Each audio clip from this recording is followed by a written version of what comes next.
अध्याय 12। हर हर महादेव। तो भक्तों, आज हम आपको सुनाने जा रहे हैं एक अद्भुत और पवित्र कथा, गंगा को जटाओं में बांध लिया शिव ने।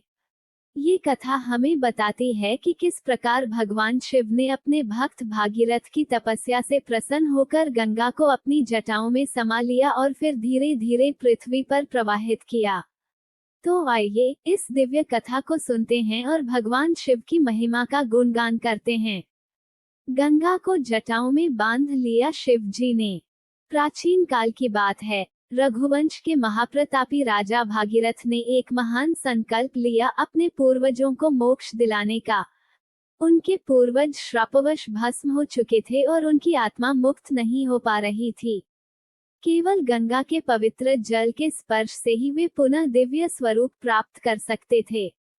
भागीरथ ने अगाध तपस्या आरंभ की।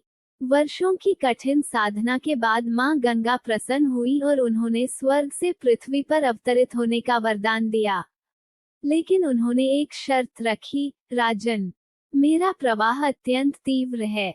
यदि मैं सीधे पृथ्वी पर गिरूंगी तो वह मेरा वेग सहन नहीं कर पाएगी और रसातल में समा जाएगी।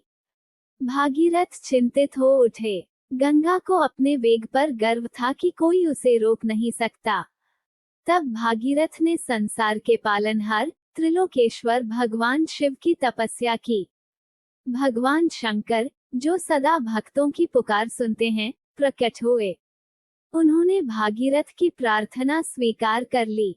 जैसे ही गंगा स्वर्ग से पृथ्वी की ओर वेग से प्रवाहित हुई, भगवान शिव ने अपनी विशाल जटाओं को खोलकर उन्हें उसमें समा लिया। गंगा छटपटाने लगी। उनका अभिमान चूर चूर हो गया। उन्होंने विनम्रता से भगवान शिव से प्रार्थना की, हे नीलकंठ, मुझे मुक्त कर दीजिए, मैं आपकी शरण में हूँ। शिव मुस्कुराए और अपनी एक जटा खोलकर गंगा को पृथ्वी पर धीरे धीरे प्रवाहित किया। गंगा 7 पवित्र धाराओं में विभाजित हो गई और अंततः भागीरथ के पूर्वजों को मोक्ष प्रदान कर दिया।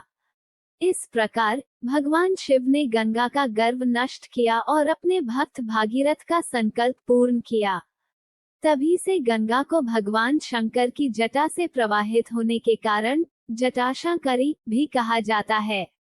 ये कथा केवल गंगा के पृथ्वी पर आगमन की नहीं है, बल्कि यह सिखाती है कि अहंकार चाहे कितना भी बड़ा क्यों न हो, जब भगवान शंकर की कृपा होती है तो वह भी विनम्रता में बदल जाता है। हर हर महादेव।